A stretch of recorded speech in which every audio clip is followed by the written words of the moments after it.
La médiathèque départementale de l'Isère présente Bib, hop, hop, hop, hop, hop, hop, hop, hop, hop.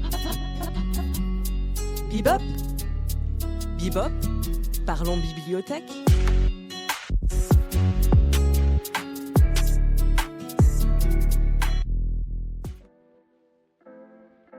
Compte à rebours avant les nuits de la lecture 2025. Plongez avec les bibliothécaires de la médiathèque départementale de l'Isère dans le thème passionnant des patrimoines. Connaissez-vous le mythe d'Atlas ? Atlas est l'un des titans de la mythologie grecque. Des suites de sa défaite contre les dieux de l'Olympe et Zeus pour régner sur le monde, Zeus le condamne à porter sur ses épaules la voûte céleste pour l'éternité. Eh bien en Isère, Atlas a son propre site internet, l'Atlas des paysages.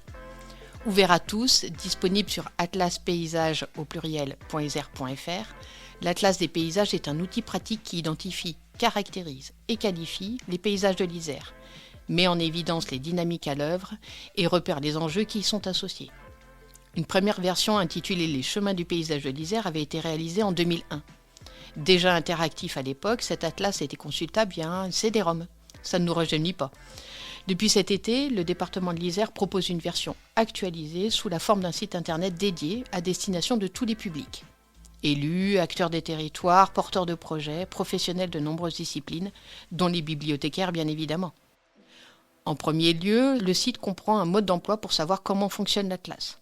Dès l'accueil, vous disposerez sur ce site d'un portrait du département, vous permettant de mieux appréhender les grands traits du paysage isérois, la formation du socle géographique depuis le Paléozoïque il y a moins de 540 millions d'années à nos jours, mais aussi les dates marquantes de l'histoire. Dans ce portrait, vous trouverez également une galerie de personnages illustres ayant participé au rayonnement de l'Isère. Stendhal, Berlioz, Champollion bien sûr, mais aussi Jean Giono, Gisèle Halimi qui fut députée de l'Isère ou encore François Sagan qui passait durant l'occupation ses vacances à Saint-Marcellin. L'Atlas des paysages présente ensuite le territoire isérois selon 21 ensembles paysagers.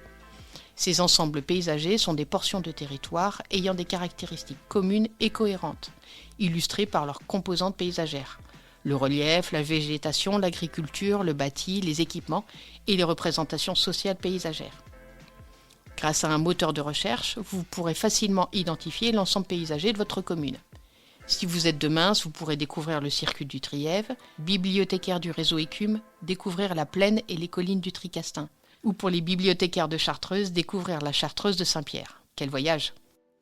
Chaque ensemble paysager est ensuite composé d'une ou plusieurs unités paysagères, 47 au total, qui présentent chacune les spécificités locales.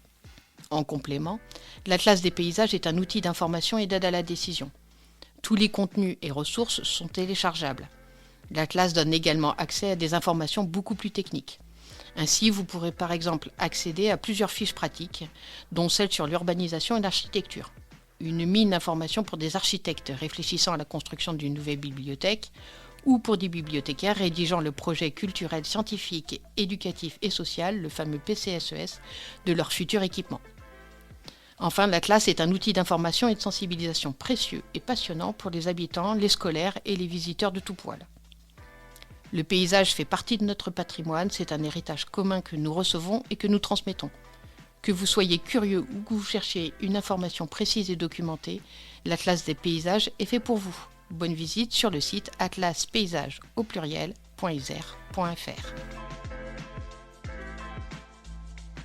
Du 23 au 26 janvier, célébrez le plaisir de lire grâce aux nuits de la lecture dans une bibliothèque près de chez vous.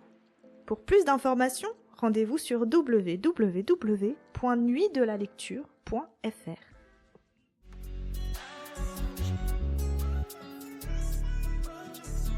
Bibop,